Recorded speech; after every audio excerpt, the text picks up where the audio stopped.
बिस्मिल्लाह वस्सलातु वस्सलामु अला रसूलिल्लाह। एक सवाल हमारे पास है कि क्या यजीद पलीद के हवाले से नबी करीम अलैहिस्सलातु वस्सलाम ने भी कुछ फरमाया? बिल्कुल, इस बदबख्त मलऊन के हवाले से नबी करीम अलैहिस्सलाम ने फरमाया और तारीखुल खुलफा में हदीस मौजूद है। नबी करीम अलैहिस्सलाम ने फरमाया कि मेरी सुन्नत का बदलने वाला पहला जो शख्स होगा वो बनु उमय्या का शख्स होगा, जिसका नाम यजीद होगा। और तारीखुल खुलफा में हदीस मौजूद है कि मेरी उम्मत हमेशा अदल इंसाफ पर कायम रहेगी, जहाँ तक कि बनु उमय्या का जो शख्स होगा यजीद पलीद वो इसमें रखना डालेगा।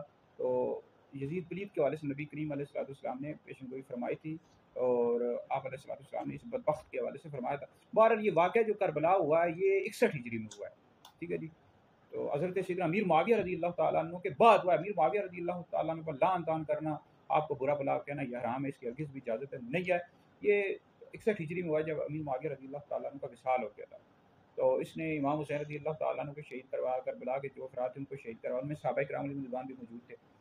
तो बैत नहीं की थी इमाम हुसैन रज़ियल्लाहु ताला अन्हु ने। इसकी वजह यह है कि यजीद पलीद इसने शरीयत के अहकाम बदल दिए थे और फासिक मोलिन था, शराबी था, ज़ानी था। तो इस वजह से इमाम हुसैन रज़ियल्लाहु ताला अन्हु ने इसकी बैत नहीं की और इसने फिर करबला के मुकाम पर इमाम हुसैन रज़ियल्लाहु ताला अन्हु को शहीद करवा दिया। ये नासबी टोला कहता है कि उसने तो नहीं करवाया, तो वो तो यजीदी फौज ने कर दिया था जब बैत नहीं की इमाम हुसैन रज़ियल्लाहु ताला अन्हु ने। हालांकि कई किताबों में आप अल बिदाया व निहाया पढ़ो, तरीक़ इब्न कसीर सब में मौजूद है कि इसने हुक्म दिया था कि अगर इमाम हुसैन रज़ियल्लाहु ताला अन्हु बैत न करें तो उनको कत्ल कर दो। तो इसी वजह से हमारे काबिर उलमा ने इसको काफिर भी लिखा है। अल मकतूबात में काजी सनाउल्लाह पानीपती रहमतुल्लाह अलैह ने इसको लिखा है कि ये मुतबर रिवायत से इसका काफिर होना साबित है।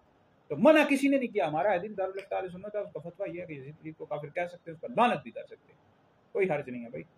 बारह इस बदबख्त मलऊन ने सरकार इमाम हुसैन रज़ियल्लाहु ताला अन्हु करबला के जो अफराद थे उनको इसने शहीद कर दिया। लेकिन याद रखें, बनु उमय्या में कोई के सारे अफराद को बुरा भला कहना उनमें जायज़ नहीं है। जैसे उस बनु उमय्या में से अमीरुल मोमिनीन खलीफा आज़म हज़रत सैयदना उस्मान गनी रज़ियल्लाहु ताला अन्हु भी, आपका ताल्लुक भी इस कबीले से है भाई। आप नबी करीम अलैहि सलाम के दामाद हैं, साथी हैं, तीसरे खलीफा राशिद।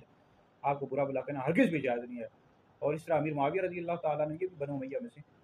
तो अब एक फ़र्द की वजह से, 2-3 अफराद की वजह से सारा कबीला बुरा तो नहीं हो जाता, सबको बुरा भला कहना हरगिज़ भी जायज़ नहीं है। यज़ीद पलीद बदबख्त मलऊन था, तो इसकी माँ ईसाई थी। बहरहाल इसने ये मामलात ख़राब किए थे। तो फिर इस कुछ अरसे बाद ये मर गया था। इसकी मौत की कई वजूहात लिखी हैं, तो ये बदबख्त मारा गया था फिर।